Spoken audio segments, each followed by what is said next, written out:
tonight. If it's your first time, you are really welcome. It is so lovely to see you. And hopefully you felt at home. Worship team, thank you so much for leading us. Weren't they incredible? Absolutely, they were incredible. For you guys that are watching on Facebook Live tonight, you've missed a treat.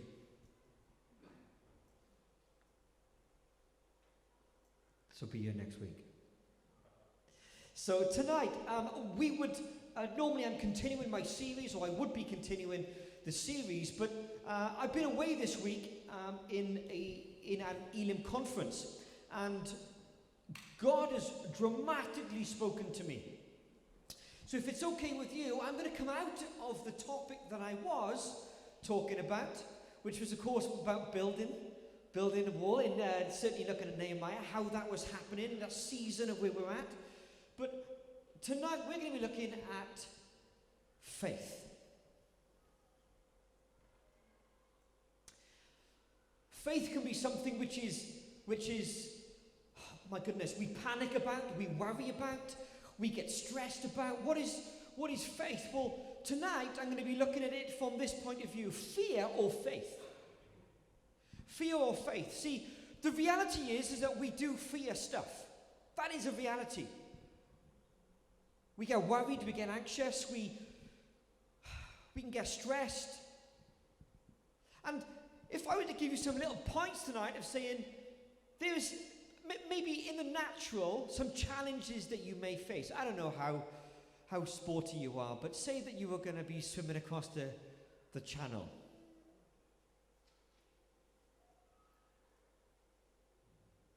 Maybe one or two. If you're going to be swimming across the channel, maybe some of you would be a little bit in fear about what was coming. Have you got the stamina? Have you got the ability? Maybe some of you could attempt climbing. Have you tried to do rock climbing? Anyone tried to do rock climbing? I can remember doing rock climbing as a little boy, and I can honestly say to you, I looked at this big cliff, wasn't a wall, it was a cliff, and I looked at a piece of string, and I looked back at the wall, looked back at the rope, back at the wall, and I was thinking, that has got to hold me.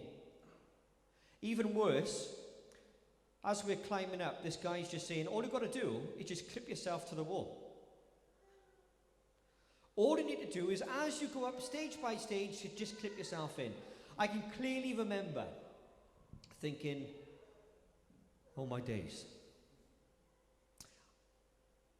Or there's the other fear that I've experienced. Maybe none of you will feel this, but the fear of failure. And that can absolutely grip you and rob you. The fear of failure. Am I good enough? Can I get there? If I don't get there, what do other people think? Am I just a waste of time? The whole bag that I could write a story, and I'm really good at hiding all those things. I'm really good at people thinking, oh, he's got it all together. The reality is that deep down, knees are chattering. I'm really worried, I'm really stressed. Is this going to happen? I'm going to be really honest tonight, guys, okay? So, fear about, am I going to be a good dad?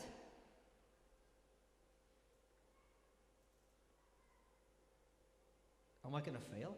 Am I not going to live up to my children's expectations of me?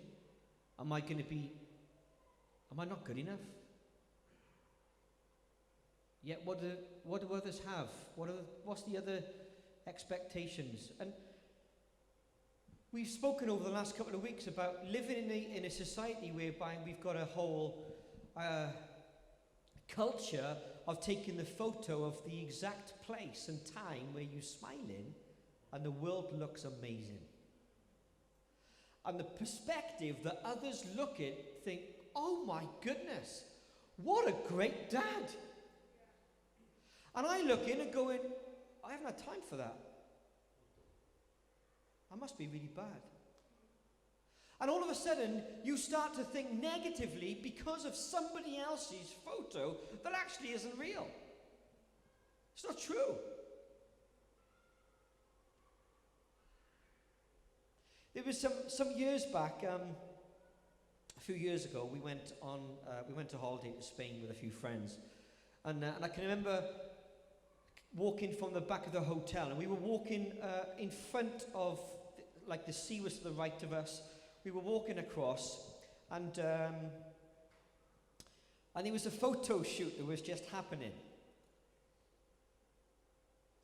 and I can honestly tell you, the photos that were being shot did not represent what was actually happening at that time. But other people would look on and go, oh my goodness, what an amazing place. Oh, this person has got it all together. The reality was, it was a snapshot, made up, the backdrop was different, and stuff was different. The perspective was totally different to what was actually being said or done. My last fear that I've got down is my fear of not doing what God has called me to do. Where am I within that? Have I stepped back and have gone, I've missed an opportunity, I've missed a boat?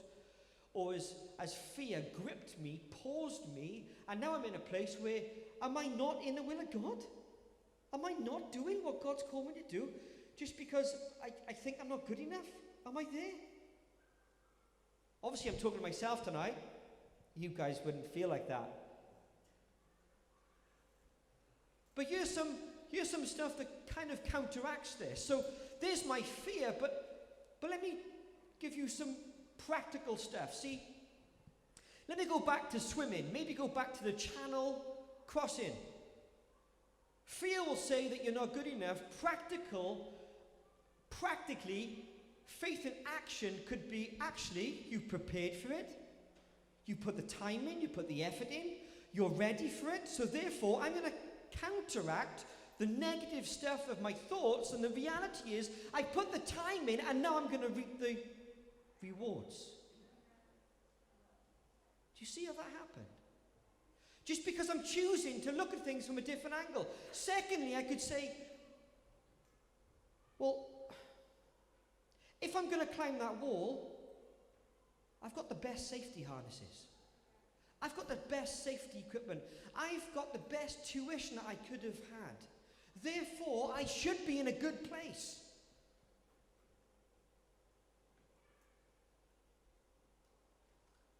See, fear will rob you of where you're going. With all those things that I've just said, how much would you say that God's going to get me through? Would that be a last resort? Oh, well, by the grace of God, I'm going to get up to the top of this whatever mountain. By the grace of God, I'm going to follow across and get to the other side. By the grace of God, I'm going to be able to do this. I've heard that loads of times. I'm saying, guys, when you actively put faith into action, and we physically put our lives on the line, and we say, God, I believe in you that you're going to get me through. Therefore, I'm going to put the effort in. And when I put the effort in, I'm going to reap the rewards. It does not work. This bit does not work. If you say, I'm going to climb a mountain today, a mountain face. Oh, by the way, I'm not going to have any help or guidance. I'm not going to have any safety harnesses or ropes. I'm choosing not to do any of that because God's going to get me through.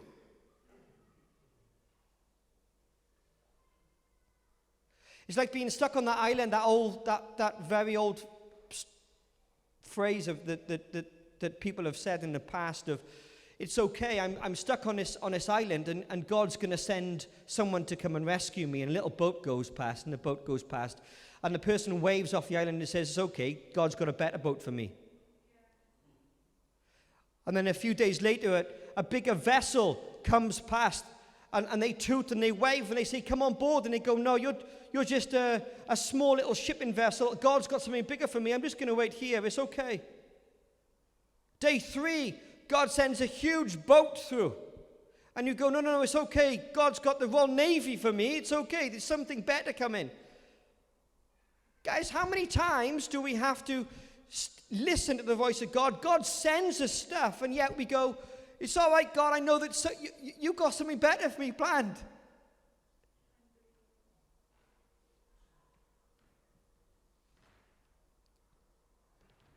So as I look at, am I being a dad which is good enough? Am I doing the right things? Instead, you can say, well, I've tried to be the best that I can. I've put myself in the right places, I think. I think I've surrounded myself with the right people. I think I've asked others who have been through stuff that I haven't, and I've learned maybe not to do it that way, or how to do it that way.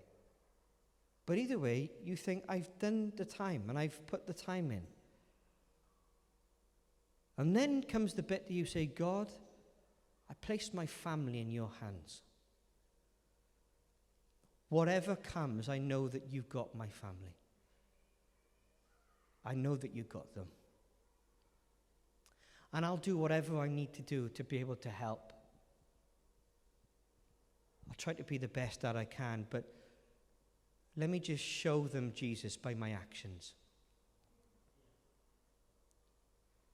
Let me be the person that you've called me to be just because of who you are. And hopefully I can be like you. And therefore your children see Jesus in the actions of who you are. And maybe, just maybe, there may be something that your children see and go, God, I want to be like that.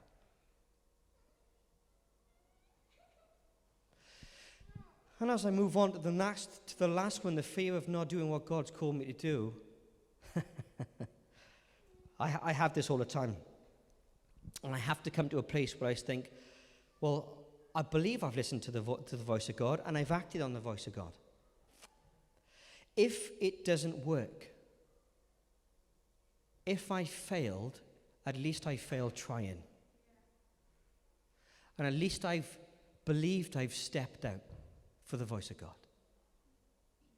But at least I've had a go. What a difference. See, faith instead of fear. I believe wholeheartedly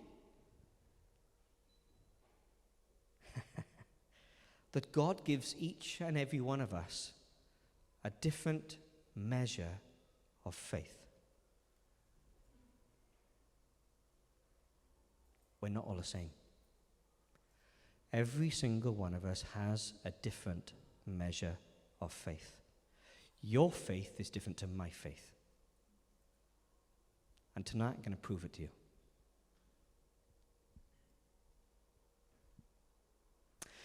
See, faith in the day-to-day stuff, in the when I wake up in the morning, what's my faith level going to be like? Whee! Full of joy. The day hasn't gone yet. The stuff hasn't happened. What about 4:30? When the day's nearly over and you've gone through stuff, work's been absolutely dreadful. Yay! Do you still feel the same? Where's my faith level? How's that been? How's that been? I've encouraged, I don't know who I've encouraged. Oh, but I've moaned. Oh. Where's my faith level? Where's my faith level? See, I really believe that God can help us steer us through the days that will help us in the aid with our faith.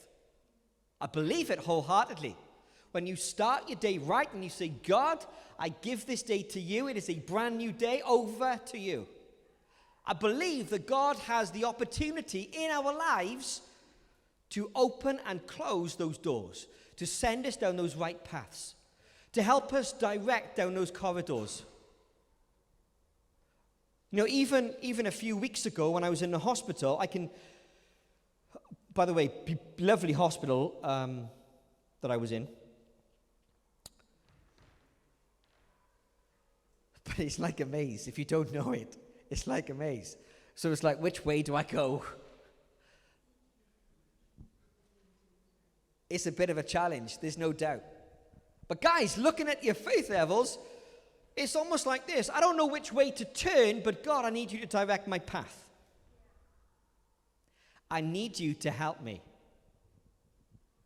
I need you to help me. So, okay, are we ready for this? So faith is measurable.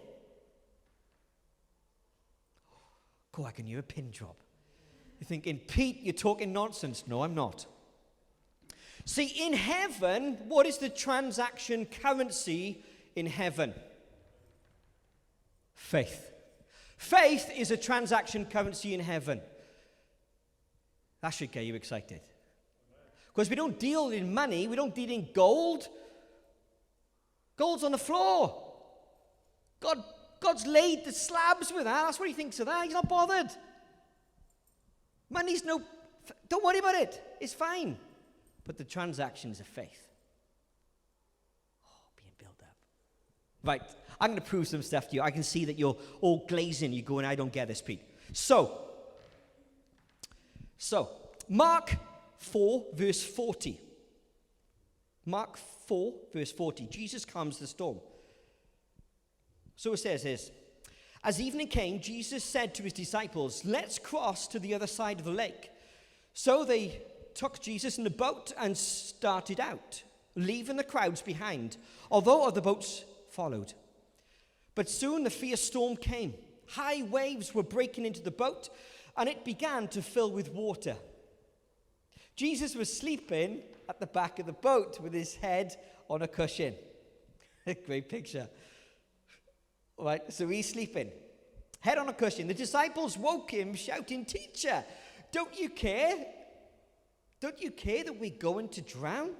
When Jesus woke up, he rebuked the wind and said to the waves, silence and be still. Suddenly the wind stopped and there was great calm. Then he asked them, why are you afraid? Do you still have no faith? Do you still have no faith? The disciples that were with Jesus, I think we need to understand this, guys. They are physically with Jesus. Therefore, Godhead, Father, Son, Holy Spirit, they are with Jesus himself. Yet, they are in the very presence of God, yet they have no faith. I don't know about you, but if I had Jesus next to me, and if I had waves crashing all around, I think I'd look at it from a different perspective. Creator of heaven and earth, on the boat with me. Well, God's going to do something, isn't he? Stop. Waves, stop. Be still. What a difference. I think we need to understand the perspective that is here right now. All waves, everything is crashing around. People are panicking upstairs, but yet, down below deck, Jesus is relaxed, chilling out. He is not worried at all. It's almost like the calmness of Jesus absolutely infiltrates every aspect of life if you allow him to. What will you allow Jesus to say into your situations tonight? Peace be still. Peace be still. So faith is measurable. I've got this. I've got some glasses tonight. I hope I don't smash them. So, got some glasses. So, an empty glass tonight represents no faith. I have no faith.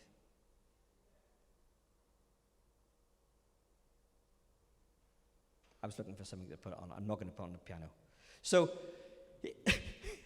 So we have no faith. See, the glass is empty.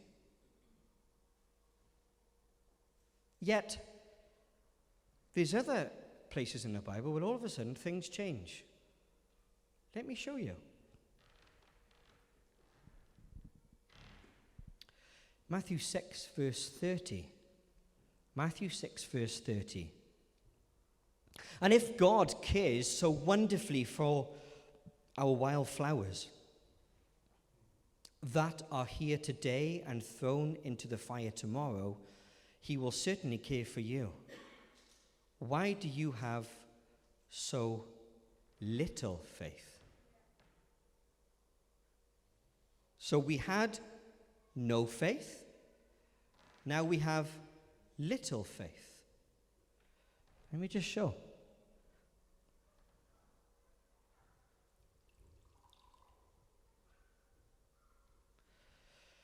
So we have little faith. Not much, but little faith. What does the Bible say about little faith?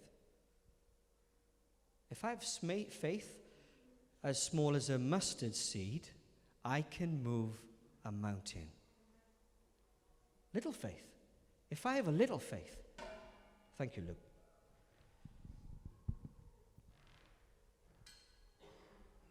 So I have no faith, and I have little faith. God says, with little faith, I can move mountains. With no faith, I just doubt and do nothing.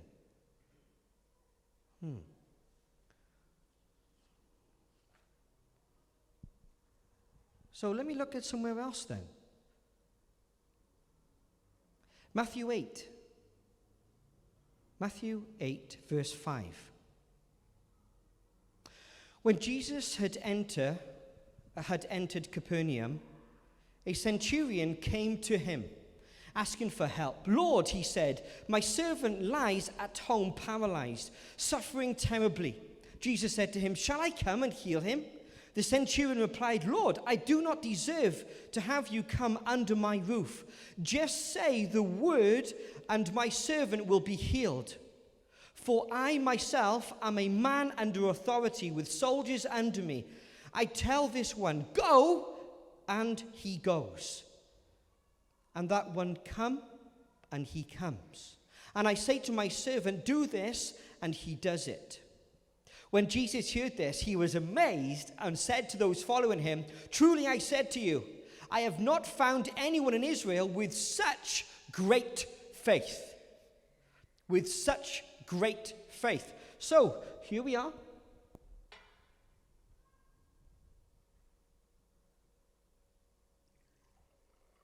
Faith levels rising. I have no faith. I have little faith. I have great faith. On each, notice really carefully, every time that there is a step up of faith, notice that the conversation changes. The expectation changes. Nothing's going to happen. All you need is to speak, and lives are changed. Notice the difference. Okay.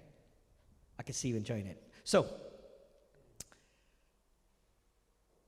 that's great faith. No faith, little faith, great faith. Acts 6, verse 5 says this. They chose Stephen, a man full of faith. Full of faith. My goodness. A man full of faith.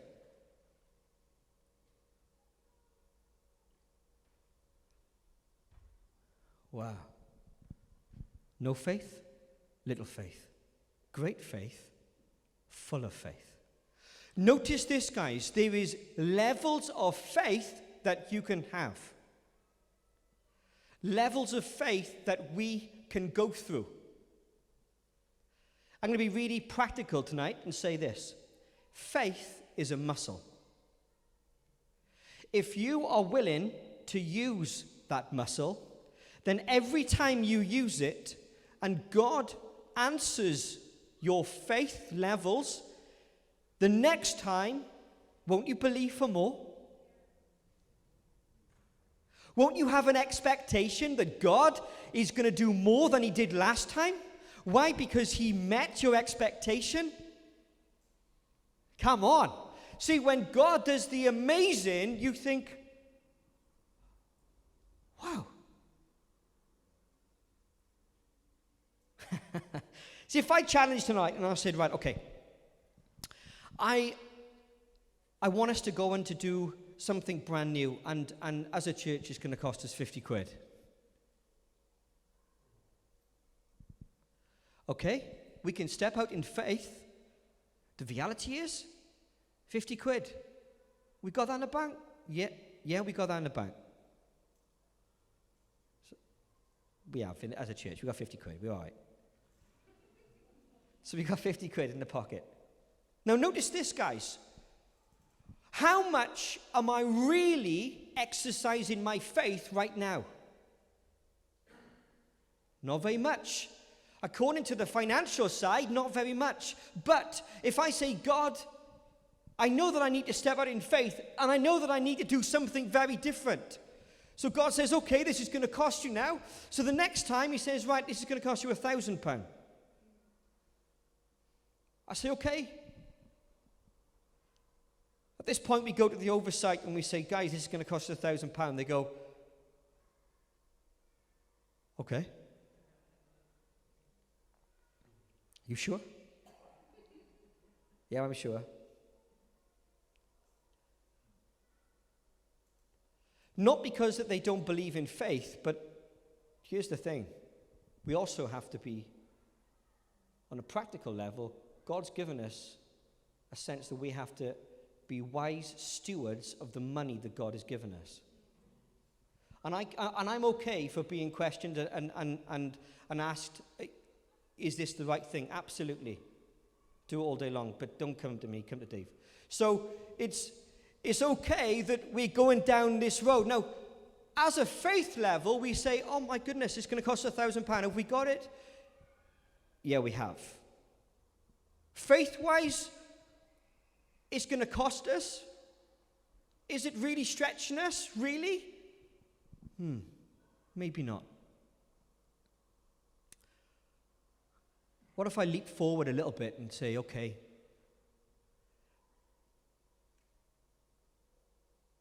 the next part of the build that we're going to do is going to cost us £25,000.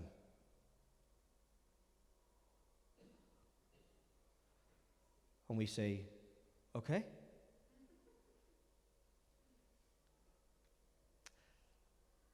Have we got £25,000, Dave? No. But this is what I do know, is that every time that God honors us in the small, he will honor us in the big. And every time that we step out in faith, God will always be there to help us. Always. And it may never be the way that we want it to be, but he will always be there. I heard a story this week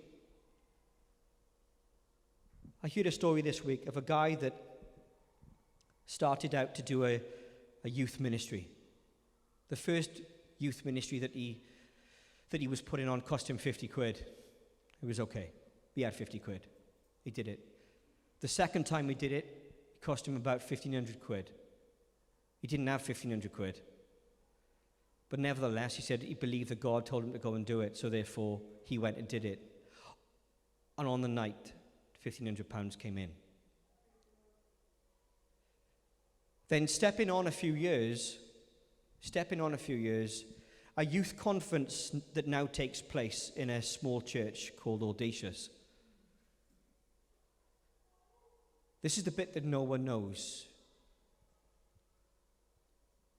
There's a youth conference that happens now every year. That youth conference costs £250,000 every year. the church doesn't have £250,000. So the minister remortgaged his house. And he said, God,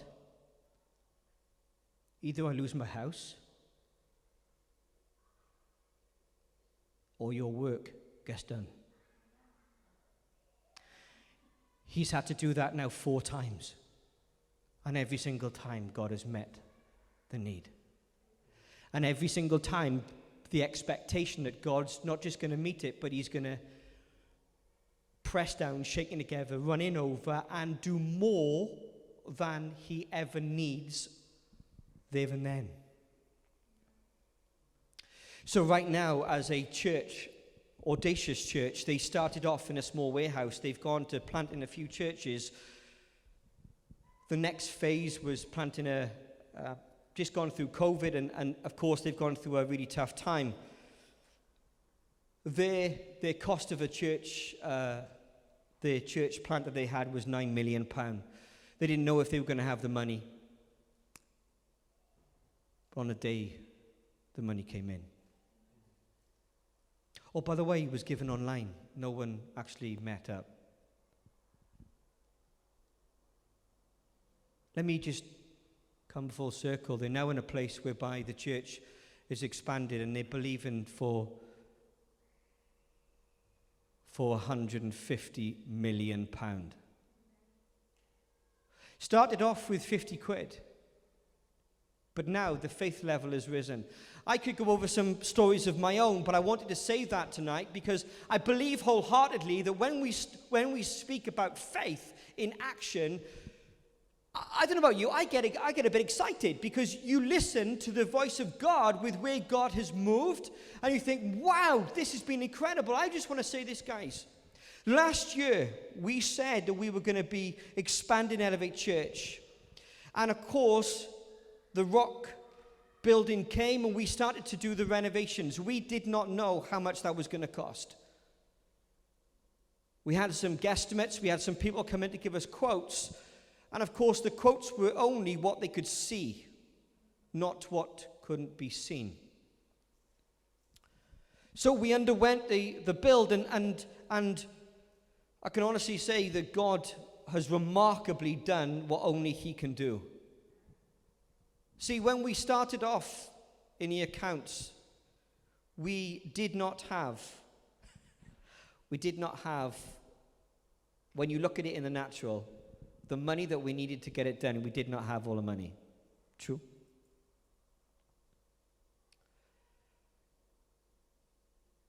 And it's safe to say that the build, the roof, was far worse than we ever thought it was going to be.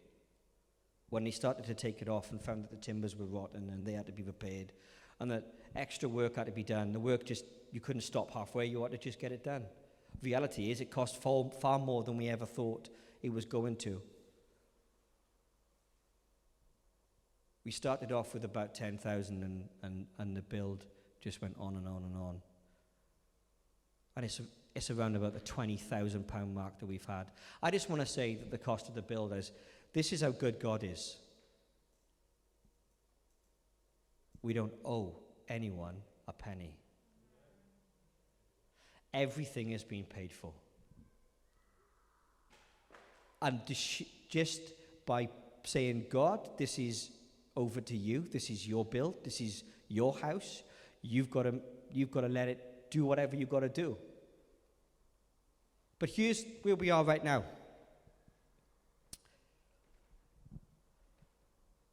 No faith, little faith. Great faith, full of faith. Where are you in those glasses? And it's okay for you to be here because look at where you can grow. Isn't that brilliant? Now, if you're here,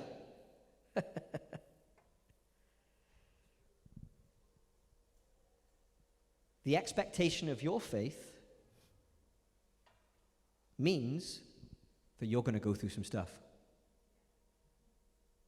Isn't that good? See, because in the natural, guys, as soon as we start to press the button to say, let my faith level rise, I want to be excited by this. Therefore, we need to expect that when some stuff happens, it comes at a cost. And it comes at a cost that absolutely could come in any different direction. It could come as a cost personally. It could come as a cost financially. It could come as a cost with stress. It could come as a cost, all those different measures. However, the measure that God has given you is enough to get you through the place of where you are now and enough to see you through to the other side. Because God's already given you the measure of faith to be where you need to be.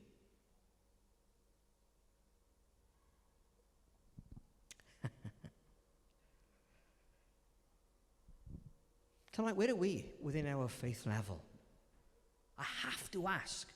Are you expecting that God's going to do something that is going to be radical, or are you just going to go through the days expecting him to go by and we'll see however comes, whatever comes? I don't know about you, but I'm expecting that God's going to do something amazing. And tonight we're going to pray for Marion. I'm expecting that God's going to do something amazing. 2 weeks ago, you asked us if we pray for you. Tonight, we're going to pray for you. Why? Because I've got faith to believe that God can do the impossible. Cancer be God. I got faith to believe that God can do something which is amazing, far beyond where we can ever ask or even think. But it starts off with something so small that God is in the detail. But here it is, guys. We need to look back and say, God, I thank you for what you've done there. But I'm expectant for what you're going to do over here. Your expectancy level needs to be energized with your faith level.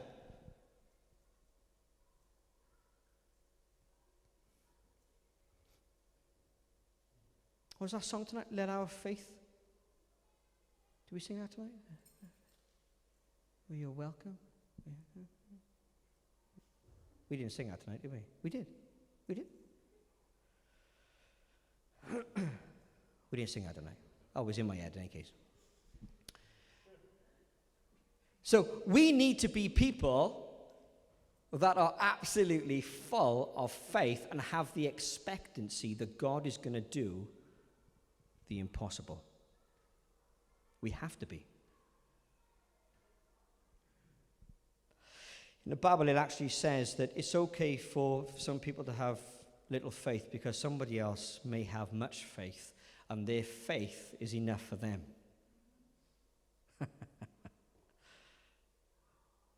Have you been there? I don't know what's coming, but I believe that God can do the impossible. So, I believe when I was preparing this, God absolutely spoke to me very, very clearly. Very clearly.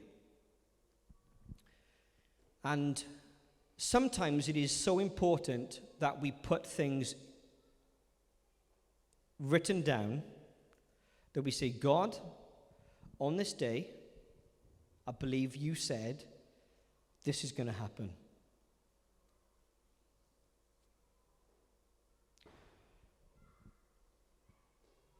And tonight I'm going to do that. Because I believe that as I was preparing this, when God spoke to me a few years back about the rock building, we didn't know what was coming. We had no idea. But I believe that God has clearly shown us that with us stepping out in faith and doing the work that we've done on the roof, God's shouting back, I've got your back. I've got your back. And I'm not prepared to let time just drift on and say, in one day we will do this, one day we will do that.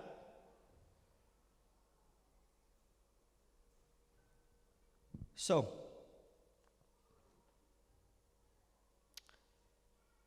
on Sunday morning, April the 17th, 2022,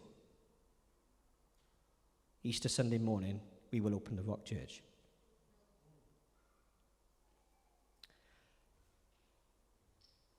I can honestly say to you, I have no clue how that is going to happen.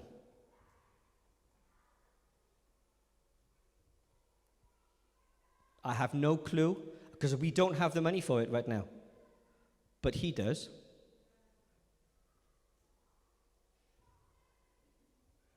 Because he owns 1,000 cattle on the hill. And he will supply all that we need. By the way, we need a new ceiling inside. It all needs to be painted. Needs a new kitchen. Needs bathrooms. I possibly say it's going to be about another £15,000. But I believe that by April the 17th, we will be done, and the church will be celebrating Easter Sunday morning. Easter Sunday morning. Well, thank you, Jonathan. You're the only one. So, Easter Sunday morning, it'll be me and you.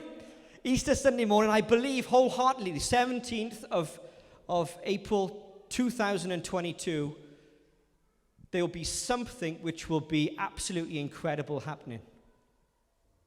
And my expectation is that not just is a building opening, it is not that. I believe wholeheartedly that God will reopen old wells. I believe wholeheartedly that people from around the locality will come back. I believe wholeheartedly that people will get saved. And I believe that the church will be full.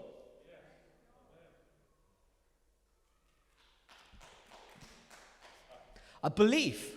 Why do I believe that so clearly? Because God's already done exactly what he said he was going to do. We committed to spending the money on a roof. It was far bigger than what we thought it was going to be. Yet, God supplied all that we need. Therefore, for us to be able to open on the April of 17th, 2022, we need another £15,000. I know that God's got it. He just needs to transfer it back into our account. Amen. So, that was the first thing.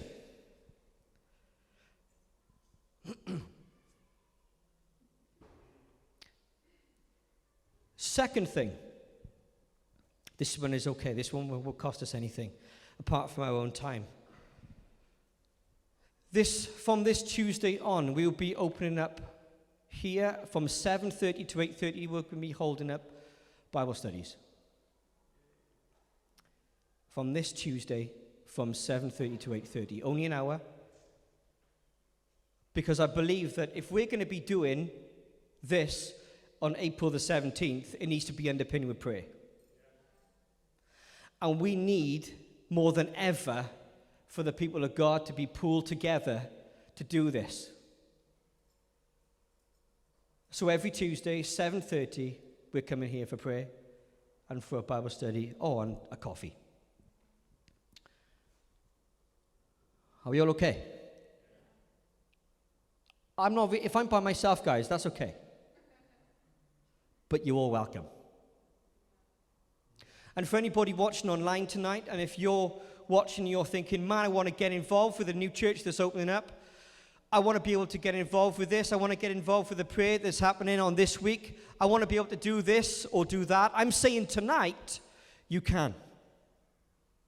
And maybe God's just telling you to transfer £15,000 to the Elevate Church account. We've got no problem with that, and at the end, we can show you the bank transfer details. That's no problem. I'm saying tonight, guys, I believe wholeheartedly God is in the detail. God is in the detail. Because he hasn't got us this far to get us to pause. But yet, we need to be continuing our faith levels and saying, God, I need to see you in the little things to help us to go through to the bigger things. And by this, guys, I'm just going to say this. If God says, oh, by the way, that we need to move from this building to another building, I don't care, we will do it. If it means that we need to get more people in, we'll do it. Because if it means that there's opportunity for salvation, if it means that there's opportunity to go out and do other things, then we'll do it. And I know the leadership will 100% back me all the way. Why? Because we've got a heart for seeing and making a difference in our community. We've got a heart for children. We've got a heart for families. And how we show that is actually in faith. Where do we step out? Where are we going to show it? Where are we going to show that? So as I come into land tonight,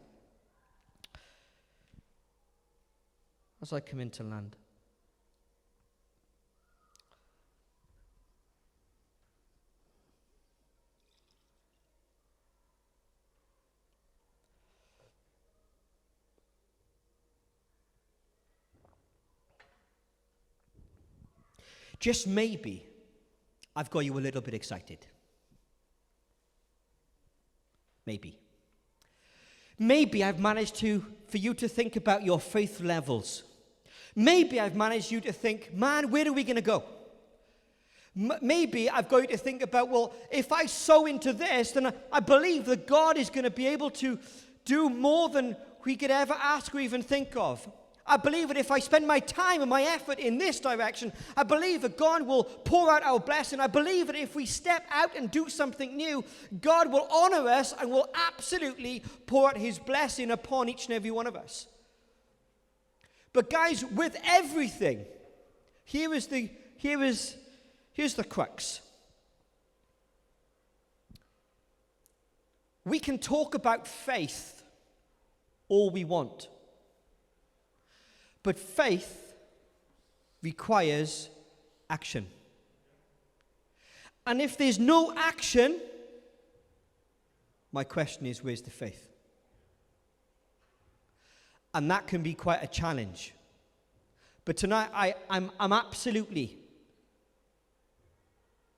challenged by God for us to be saying, now is the time that we need to raise the faith levels. We need to be people that not just say, but do. And when we are called, and God says, and now's the time to go and do this, we absolutely need to do it. Rather than just nodding, holy smile, or use the classic, I'll pray about it. I'll pray about it. And when God's saying, I'm asking you to do this, and then somebody else, and then you want confirmation, and somebody else says, I believe that God's called you to do this, and then your reply to be super holy is, I'll pray about that. The thing is, that prayer is a never-ending prayer, isn't it? Because you never reply, you never come back to. But right now, God is saying, if I've called you, you need to act. And we need to put our faith into action. Where are we within the faith levels tonight? Could I please ask you to stand?